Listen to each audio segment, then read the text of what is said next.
تو مولانا روم رحمتullah علیہ فرماتے ہیں کہ اگر آپ کے استعمال سے وہ چیز تھوڑی سی خراب ہو جائے تو آپ کیا کرتے ہیں؟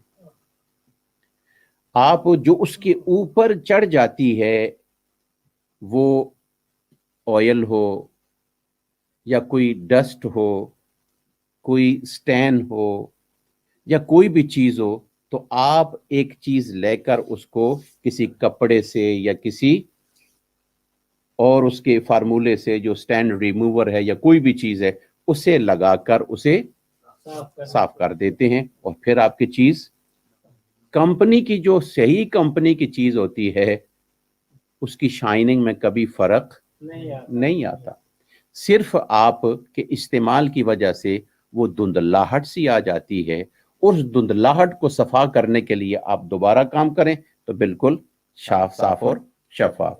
وہ فرماتے ہیں یہ نفس جو ہے بذات خود ایسا نہیں ہے کہ اللہ سبحانہ و تعالیٰ نے اس کو بالکل برائی بنایا ہو، نہیں، ایسا نہیں ہے۔ اللہ کی طرف سے جب یہ چیز سیل آئی ہے، آپ کے ہاتھوں میں ایک پیکج پہنچا ہے، اللہ نے آپ کو اولاد دی ہے، تو اس وقت اس کی آنکھیں بھی صفا تھی، اس کے کان بھی صفا تھے، اس کی زبان بھی صفا تھی، اس کی سوچ اور فکر بھی صفا تھی۔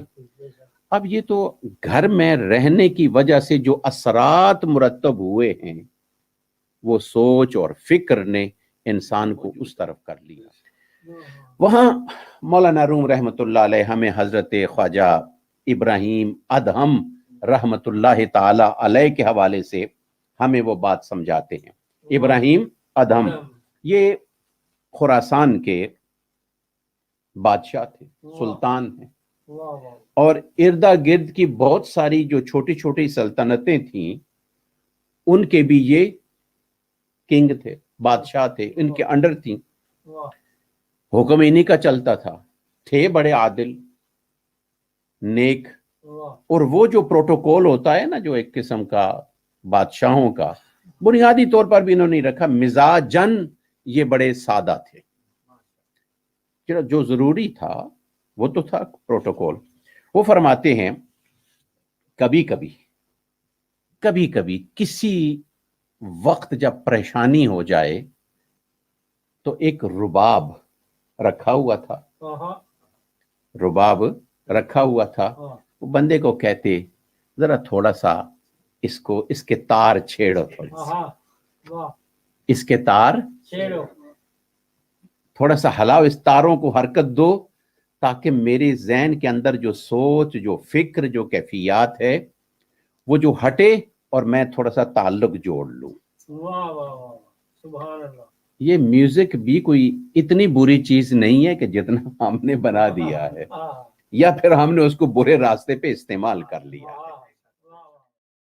اور مولانا روم رحمت اللہ علیہ کی ایک میں بات کر لوں، مولانا روم رحمت اللہ علیہ جس وقت شاہ شمس تبریز رحمت اللہ علیہ کے حوالے سے مولانا روم رحمت اللہ علیہ کا ایک ملاقات ہو گئی، اور ملاقات ہونے کے بعد مولانا روم رحمت اللہ علیہ سے وہ چلے گئے، مزید نہیں ٹھہرے، بس چند ملاقاتیں کی، اور چند ملاقاتوں کے بعد وہ چلے گئے۔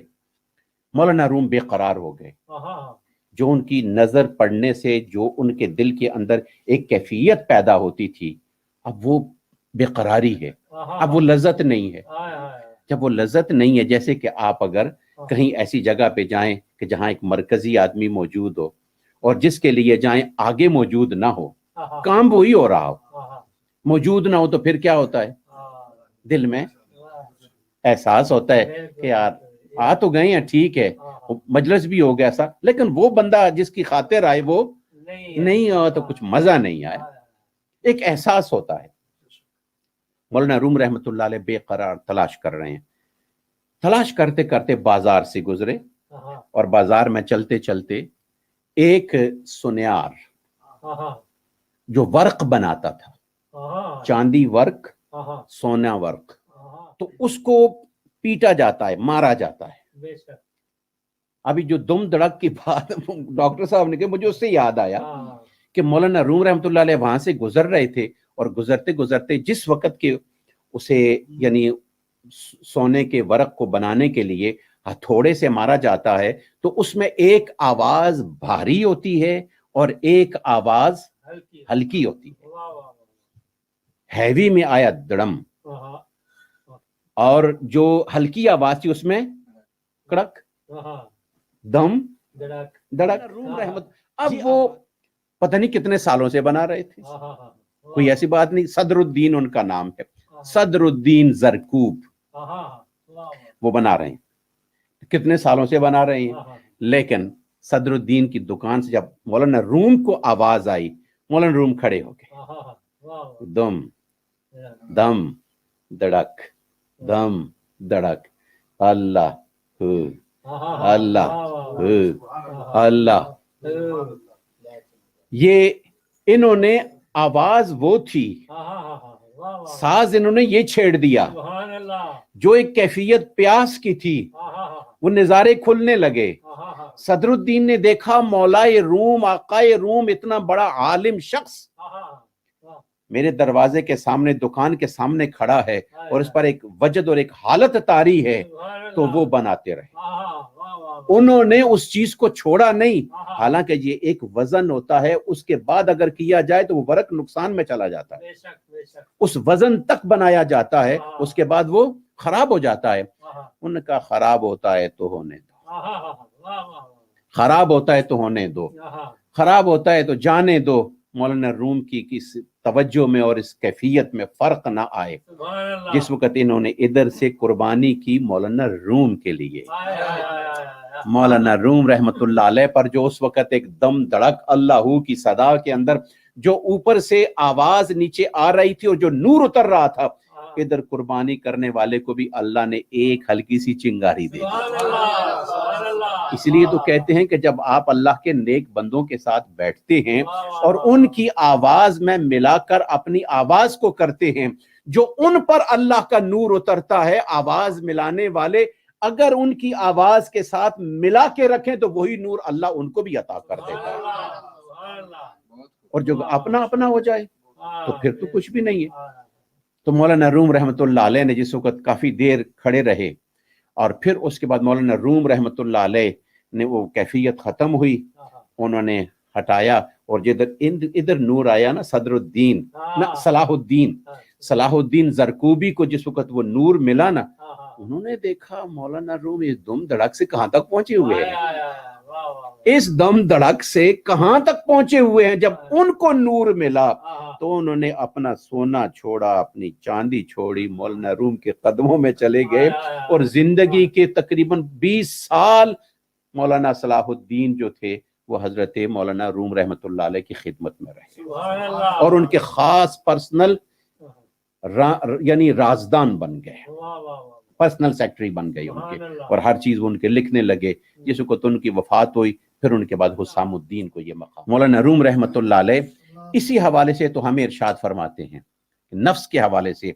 आप फरमाते हैं कि सुन, ये जो तेरा नफ्स है इसकी बड़ी इल्लत खराबी की, आना खैरुन, मैं सबसे बेहतर हूं, मैं ही सबसे अच्छा हूं, मुझ जैसा कोई भी नहीं है। और जब ये चीज आ गई तो सुन तेरी तबाही और मकर की कैफियत। आगे वो बयान फरमाते हैं, मंज़े मकरे नफ्स दीदम चीज हा, मंज़े मकरे नफ्स दीदम चीज हा, को बरद अज मकरे खुद तमजीज हा। आप फरमाते हैं सुन, ये बड़ा मक्कार है, ये नफ्स जो है ये क्या है, बड़ा फ्रॉडी है, बड़ा मक्कर वाला है। ये जो नफ्स है ना ये बड़ा मक्करबाज है। बहुत सारी चीजें मैंने इसकी मक्कर के अंदर मैंने देखी हैं, वो अपने मक्कर में उस बंदे को इतना महव करता है कि वो शख्स अच्छाई और बुराई की तमीज भूल जाता है। वो शख्स अच्छाई और बुराई की तमीज को भूल जाता है और करता क्या है आगे, वादहा बदहद तुरा ताजा बदस्त को हजारां बार आहारा शिकस्त। वो फरमाते हैं सुन, इसके मक्कर में मैंने इसके मक्कर को देखा है और इसकी मक्कर की कैफियत ये है कि बारहा मर्तबा इसने वादा किया कि अब नहीं करूंगा, अब मैं नहीं करूंगा, झूठ नहीं बोलूंगा, फिर भी बोलता है, गलत बात नहीं करूंगा, फिर भी करता है, गीबत नहीं करूंगा, फिर भी करता है। वो फरमाते हैं ये बड़ा फ्रॉडी है। वाह वाह और कहता क्या है, वाह इस मर्तबा कर ले फिर न करे। वाह वाह। वो फरमाते हैं को हजारा बार आहा रा शिकस्त। वो फरमाते हैं 1000 बार पहले करता है, वादा करवाता है और फिर उसको तोड़वा भी देता है, और ये सोचकर खैर इस आज कर ले फिर कोई नहीं। सूफी तो यहीं पे आके रुक जाता है कि आज ही तो मेरे पास है, आज ही तो मेरे पास है। कल किसने देखा है? कल किसी को मिला नहीं, कल किसी को मिला नहीं। इसलिए कि कल जो है आज बन जाता है और आइंदा आने वाला फिर कल ही हो जाता है। मैं कहता हूं कल, लेकिन कल मुझे मिला ही नहीं है। जब वहां पे पहुंचा तो वो आज हो गया, कल और आगे निकल गया, कल और आगे निकल गया। कल किसने देखा है? सूफी कहते हैं आज इस चीज को ज़हन नशीन रखो, और फिर उसके बाद ये जो नफसानी ख्वाहिशात की खातिर तुम इतना बड़ा प्रोग्राम बना के बैठे हो, ये दौलत आए, ये मेरी लॉटरी निकले, ये चीज हो, वो हो, मैं मकान बनाऊंगा, मैं महल बनाऊंगा, मैं ये करूंगा, मैं वो करूंगा। मौलाना रूम रहमतुल्लाह अलैह बड़े प्यारे अंदाज में हमें समझाते हैं, सुन, पस तूने ई जहां खुद गफलतस्त चीस्त दौलत की दवा दो बालतस्त। बड़ी प्यारी बात फरमा दी यहां पर उन्होंने। फरमाया यही एक मैन सुतून है गफलत का। जब तू गाफिल होता है कि मैं आज कर लूं कल न करूंगा, बस ये गफलत है। जैसे थोड़ी देर ठहर के पढ़ लूंगा नमाज, अभी है ना, अभी है टाइम, घंटा पूरा पड़ा हुआ है यार, ये लोग बड़ी जल्दी में हैं। बस ये गफलत है, इसे अपने करीब ना आने दे। मौलाना रूम रहमतुल्लाह अलैह फरमाते हैं कि इसको अपने करीब ना आने दे। चीस्त दौलत, वो फरमाते हैं ये दौलत है क्या? देखो ना, आप भी कहते हैं दौलत, मैं भी कहता हूं दौलत। चीस्त दौलत की दवा दो बा लतस्त। वो फरमाते हैं ये दौलत क्या है? ये दौड़ है, ये पीछे भागना है, और अंजाम इसका क्या है? पिटाई है, मार है, झगड़ा है, फसाद है। और अगले शेर में थोड़ा सा इसको और वाजे करते हैं। वो क्या फरमाते हैं? अव्वलश दो दो बआखिर लत बखूर। और जिस आदमी ने इस दौलत का पीछा किया, जिस वक्त इस दौलत ने उसको दो लतड़ी मारी ना, तो वो गधे की मौत मारा। अब आप अंदाजा कर लें दौलत वालों को आपने किस तरह मरते हुए देखा। आपने कज़ाफी को देखा, ठीक है लीडर है, मानते हैं, अपनी जगह, अपना मुल्क, अपना सहूलत, लेकिन कितनी दौलत थी उसके पास। जहाज की सीटें सोने की, घर में वॉशरूम सोने के, खाने के बर्तन सोने के, बैठने के सोफे सोने के, इतनी बड़ी चीजें दौलत होने के बावजूद जब दौलत की दौ की लत पड़ी ना, मौत उसकी कहां पे हुई, किस अंदाज पे हुई। बस मौलाना रूम रहमतुल्लाह अलैह हमें यही बातें समझाते हैं कि सुनो, अपने आप को थोड़ा सा इस नफ्स की इस्लाह करो, और इस नफ्स की इस्लाह पर ये जो म्यूजिक, ये जो चीजें सुनते हो, अगर तुम्हें ये सुनने से उसका ख्याल आए, हाँ यहाँ की टन टुन से तुम्हें जन्नत की टन टुन का ख्याल आ जाए, यहाँ के हुस्न से जन्नत की हूरों के हुस्न का ख्याल आ जाए, और यहाँ के नूर से अर्शे उला के नूर का ख्याल आ जाए, तो ये तुम्हारे लिए जायज है। और अगर तुम यहाँ के टन टुन में अपने कपड़े भी भूल जाओ और बेहयाई और फुहाशी और ये चीज हो जाए, ये जायज नहीं बल्कि हराम है, हाँ ये हराम है तुम्हारे लिए। इसने तो तुम्हें उससे दूर कर लिया, और इसके अंदर तुम्हें इसी की जब दो लत पड़ेगी हाँ तो फिर उसके बाद तुम्हारी तबाही बर्बादी होती चली जाएगी। आज जो हमारा जो दर्स है वाह उसमें नफ्स के बाद नफ्स को समझो, नफ्स एक आईना है। वाह अब उसमें जो चीज सामने आई है उसने आपको दे दी है, खुदा ने आपको अक्ल दी है, समझ दी है। अब आपका काम है कि उसको देखें कि मेरे रहमान की तरफ से है या ये शैतान मरदूद की तरफ से है।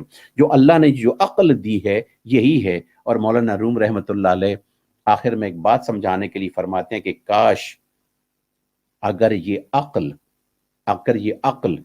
हैवानों के पास होती ना, तो कोई जानवर मोटा फरबा ना होता, वाह वाह वाह कोई मोटा फरबा ना होता। वाह क्यों? उनके पास अक्ल नहीं है, खाए जा रहे हैं, खाए जा रहे हैं, खाए जा रहे हैं, ज़िबा होते हैं। अगर उनमें अक्ल होती और खुदा की तरफ उनकी तवज्जो होती उनकी, तो उन पर कोई चर्बी न चढ़ती, कोई चर्बी उन पर, मोटापा न आता उन पर, इसलिए कि खौफ इलाही से उनकी चर्बी। आज का दर्स हमारा इसी पे है। हुजूर अकरम सल्लल्लाहु अलैहि वसल्लम की हदीस मुबारक उन्होंने मेंशन फरमाई, आपने फरमाया रजअना मिनल जिहादिल असग़र इलल जिहादिल अकबर, बड़े जिहाद से, छोटे जिहाद से हम बड़े जिहाद की तरफ जा रहे हैं।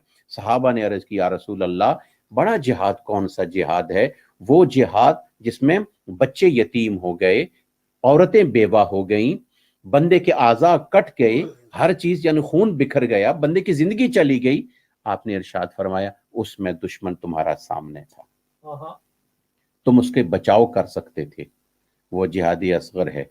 अब जिधर तुम जा रहे हो ये जिहाद अकबर है। क्यों? इसलिए मुजाहिदतुल अब्द हवा हो, कि बंदे का जिहाद अपनी उसकी नफसानी ख्वाहिशात के साथ होता है। वली वो है, अल्लाह का नेक बंदा वो है जो अपनी ख्वाहिशात के साथ फाइट करे और अपनी ख्वाहिश को मिटाकर अल्लाह और उसके रसूल की ख्वाहिश को हावी कर दे, अपनी सूरत में, अपनी सीरत में, अपने उठने में, अपने बैठने में, अपने बोलने में, जिक्र व अस्कार में। अल्लाह ताला हमें अमल की तौफीक अता फरमाए।